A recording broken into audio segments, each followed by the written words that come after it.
While media houses like Disney and Marvel are known for churning out animated films or superhero films, a handful of horror fans might remember the hype surrounding any Full Moon Features releases back in the 90s. With such films as Castle Freak, Puppet Master, and Demonic Toys under their banner, this production house did not leave any stone unturned to deliver some of the most intriguing horror flicks of all time. And today, I'm excited to take you through some of my favorites.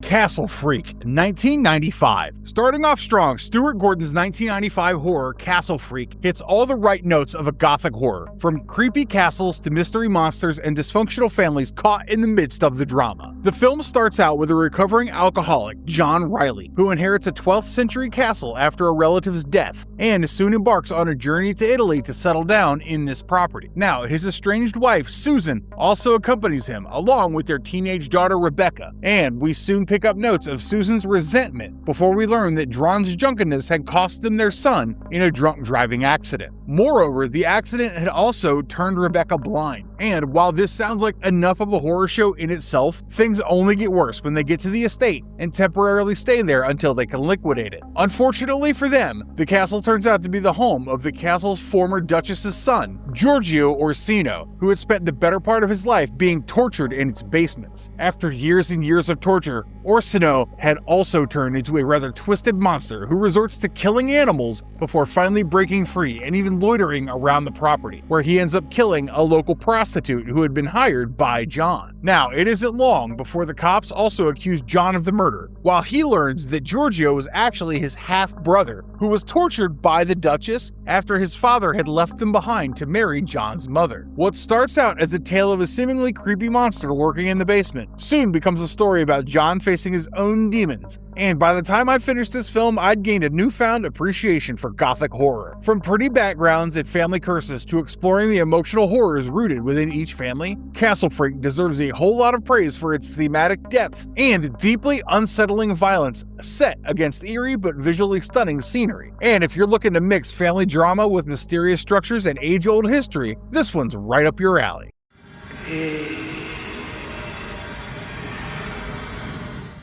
The Pit and the Pendulum. Interestingly shot in the same castle as Castle Freak, The Pit and the Pendulum was one of Stuart Gordon's earlier releases with Full Moon Features. The movie was inspired by not just one, but two works of the king of gothic horror, Edgar Allan Poe, and was a blend between The Cask of Amontillado and The Sword of Damocles. The story started out in Spain in 1492 when Grand Inquisitor Torquemada was at the peak of his bloody reign, only for a young woman named Maria to courageously protest against his torturous methods. Soon enough, Torquemada catches himself attracted to her beauty, and while he has his twisted means of self-atonement for this desire through self-torture, he also blames her and accuses her of witchcraft. Now, it's only a matter of time until he starts torturing her, makes her stand naked in front of his court, and even grills her until she confesses to using black magic. Somewhere along the way, his temptation drives him to imprison her with another accused witch, while Maria's husband, Antonio, breaks into the castle to rescue his wife, only to be caught red-handed and brought before Torquemada. With a new victim in front of him, the tyrannical leader continues to torture Maria and even cuts her tongue out. And at the risk of spoiling things any further, I'll say the film has some fascinating torture sequences, including the titular Pit and the Pendulum, which explains the title. Amongst the religious themes and Torquemada's hypocritical nature, what caught my attention was just how well this film draws the fictional Torquemada's torture methods and tales from Poe's works, translating them to the big screen. It's this character who essentially carries the film on his back, and the manner in which Torquemada perceives himself as a man of God, while remaining blind to his own villainous schemes, turns him from an average evil monster into a complex, driven,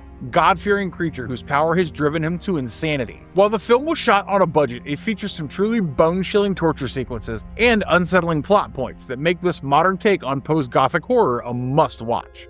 Subspecies, 1991. While Albert Band and his son Charles Band have fruitfully created a niche horror with their Empire/Full Moon Productions companies, their 1991 release went back to traditional horror with a story that follows vampires. Directed by Ted Nicolau, the film follows Stefan and Radu, two half-vampire brothers born to King Vladislas. While Radu was a purebred vampire born out of relations with a sorceress, Stefan was the product of Vladislas's relationship with a mortal woman. Eventually, the two brothers entered a lifelong scuffle as Radu was determined to kill Stefan, even if it meant that some humans would end up as collateral damage along the way. Particularly, 3 women end up falling into their twisted plans as Radu turns 2 humans into vampires along the way, while Stefan falls in love with a 3rd woman who is keen on rescuing her friends from Radu's captivity. Subspecies is a refreshing spin on what one might expect from a classic vampire film, and while it has some references to traditional vampire folklore and rituals, it also presents a rare case of evil versus good. Moreover, the film was shot in an authentic setting in the depths of the Transylvanian mountains, and while Full Moon Features are known for their gothic, mythologically deep stories, Subspecies makes for an entertaining, emotionally charged entry as the brothers embark on a wild goose chase to best one another.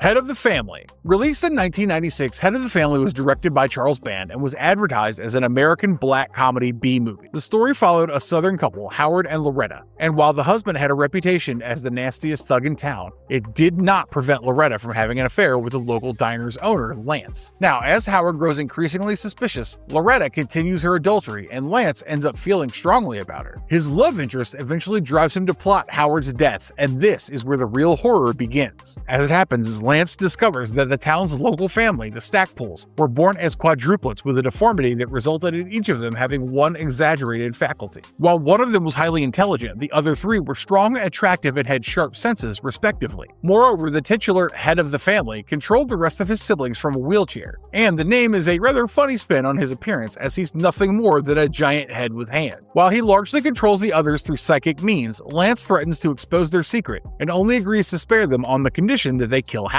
Unfortunately, this doesn't end well for anyone, and the film's climax turns into a full-fledged chaotic circus as Loretta discovers the Stackpole's wealth and seduces one of the siblings into marriage, while Lance, as well as the other siblings, end up dead. Now, as far as B-grade horror films go, this one would also be incomplete without a jaw-dropping cliffhanger that reveals that the head of the family had survived and paved the way for a much later sequel, Bride of the Head of the Family. While the film had a simple, straightforward plot, the characters go above and beyond to add flair with their charming personality, and the low-budget special effects are the icing on the cake here. Richard Band also does a spectacular job with the soundtrack, and I'd say this film can best be described as a low-budget Addams Family with a crime angle. Puppet Master. Famously known for turning classic puppet shows into the stuff of our nightmares, Puppet Master was another one of Charles Band's ideas, written alongside Kenneth J. Hull. The film was released in 1989 and directed by David Schmoller, and it followed a team of psychics who found themselves terrorized by cursed puppets who had come to life. With a poster warning that evil comes in all shapes, the plot eventually unravels to reveal that the original Puppet Master, Andre Toulon, had discovered the secrets of animating these figures. Over time, Neil Gallagher had stumbled upon his secrets and eventually orchestrated his own suicide so that he could reanimate himself and turn immortal before finally using the same puppets to orchestrate his former colleagues' lives. While he targets Alex, Dana, and Megan, the film definitely keeps us entertained with exaggerated puppet effects and stop-motion sequences, as well as puppet designs inspired by Italian comedy, German expressionism, and Renaissance art. It's a solid turn away from the typical monster and supernatural entities, and while puppets sound silly, the creators managed to do an impressive job of turning them into disturbing minions in a pre-Annabelle age of horror. Now, you certainly can't expect world-class effects from a B-movie, but I will say that it exceeded my expectation and made for a fun watch with a shockingly gruesome ending.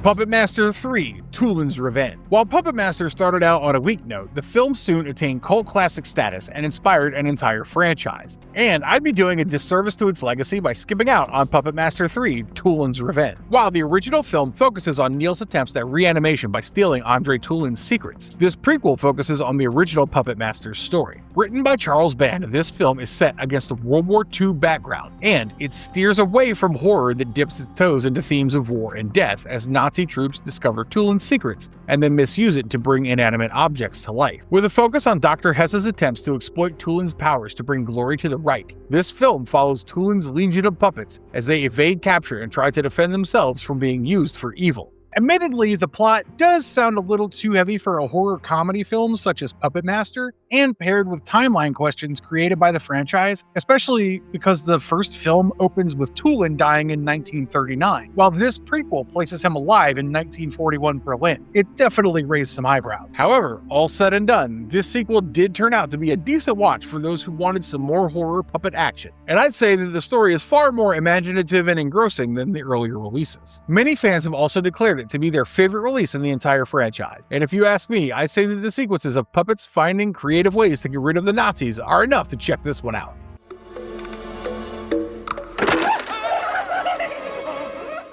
Demonic Toys. The film follows Judith Gray, a pregnant police officer who ends up trapped inside Toyland warehouse after a botched gun dealer bust leaves her partner Matt dead. Inside the warehouse, she witnesses baby Oopsie Daisy drawing pentagrams, while other toys, such as Mr. Static, also come to life and soon target her. Eventually, Judith finds herself transported to a lair, where a kid reveals himself to be a demonic spirit determined to impregnate a woman and mark his rebirth. To do this, the spirit reveals that he would have to consume the baby's soul and take over its shell. As he proceeds to tie Judith to a pentagram, the film ends with a creepy finale where toys crawl to life and engage in a full-fledged battle against Judith and Mark, a delivery boy whose ill fate had landed him in this situation. While some fans have described Demonic Toys as an extension of Puppet Master, it's the unconventional characters that add a layer of charm to this film. From a pregnant cop to a grungy delivery boy to toys with innocent features that fool you and land you in danger in no time, Demonic Toys promises a full-fledged adventure across an empty toy factory. The film also stands out in how well it merges simplistic concepts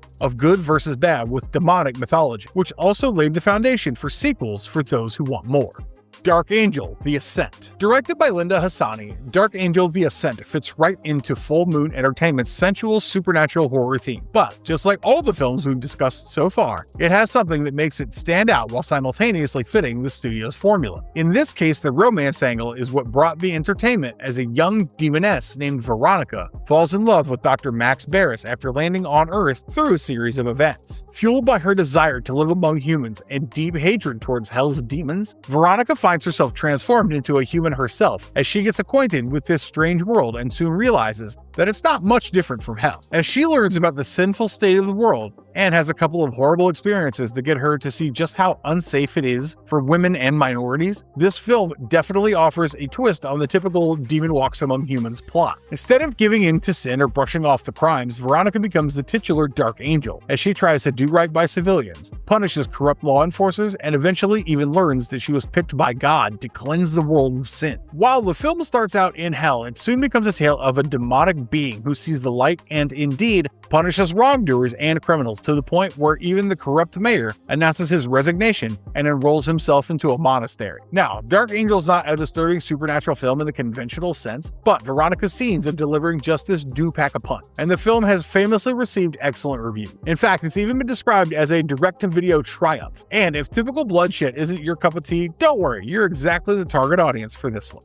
Hideous. As we talk about films that aren't just bloody violence, Hideous was a comedy horror directed by Charles Band that took us through a strange plot. The story was focused on elite human oddity collectors and traders who had developed a niche interest in odd specimens and experiments. Now, the premise did pique my curiosity enough to check this film out, and what followed were jaw-dropping sequences featuring truly unimaginable specimens. From blobs of masses with a face sunken into it, to a hairless ape and a skeletal figure with porcupine-like spikes, just a glimpse of these creatures are enough to send one into shock. But, well, let me tell you about the most terrifying of them all. As our protagonists continue to reveal their collections, a final specimen is introduced as a reanimation of all these specimens, with a gigantic head, deformed facial features dumped onto one another, and several spiky tentacles. To make matters worse, this twisted creation escapes and causes a huge stir at International Medical Specimens Incorporated. And as seasoned horror fans, I'm sure you've guessed this does not end well for anyone involved. While this premise of experimentations gone wrong has often been explored in the horror genre, Full Moon Entertainment cranks up the body horror to a whole new level, and you could only expect Charles Band to envision something so twisted and grotesque and then proceed to put a comedy spin on it. Decadent Evil. Also known as Decadent Evil Dead, this 2005 film is one of Charles Band's later works under the Wizard Entertainment banner, even if it remains associated with Full Moon. Even in the mid-2000s, the banner knew what its audience liked, and the film followed a foot-tall homunculus, Marvin, who's imprisoned by a past lover on a journey to become a powerful vampire. Now, while this human-reptile hybrid tries to fight his way out of captivity, vampire queen Morella continues to keep him captive at her decaying strip club, Meat Market, as a grotesque attraction, who's often subjected to nightly bloodletting after defying her in the past. Somewhere along the way, the film's plot turns into utter chaos as Morella transforms into a homunculus herself, while Marvin's son arrives at the club with a vengeful plan, while other sequences involve Marvin and Morella engaging in intercourse in his cave. The film plays out as a sensual yet somehow uncomfortable fever dream, and interestingly, the idea of a monstrous hybrid serving as a club attraction first came to Charles Band during a visit to a strip club. He then proceeded to shoot the film in just 6 days on a budget, with blood effects achieved using dyed maple syrup. And honestly, Band's dedication to bringing his artistic vision to life is the key reason fans continue to return to his film. Even though Decadent Evil's reception was largely negative, fans said it wouldn't stop them from checking out the next one. And sure enough, Decadent Evil 2 was released just 2 years later. And with that, I've explored some of the most disturbing full moon features, from tales of monsters trapped within castles to tyrannical religious leaders and demons. There's no doubt that this production house had a compelling agenda to put forth a variety of horror tales, and even though I've watched quite a few of their works, I've never found myself bored or thought them to be repetitive. Instead, I only found myself blindly reaching for more of their twisted tales, and if you're overwhelmed by horror picks, I'd say you can never go wrong with one of Full Moon Features' classic flicks. Packed with gothic horror, family drama, and suspense-filled atmospheres that rely on psychological trauma, as much as jump scares or horror monsters, these horror tales rank high on my horror recommendation, and I'd love to hear your thoughts on them in the comments below. If you enjoyed this video, please like the video, subscribe to our channel, and ring that bell icon so you don't miss any future videos from us. Have a good one, stay safe, and as always, stay marvelous.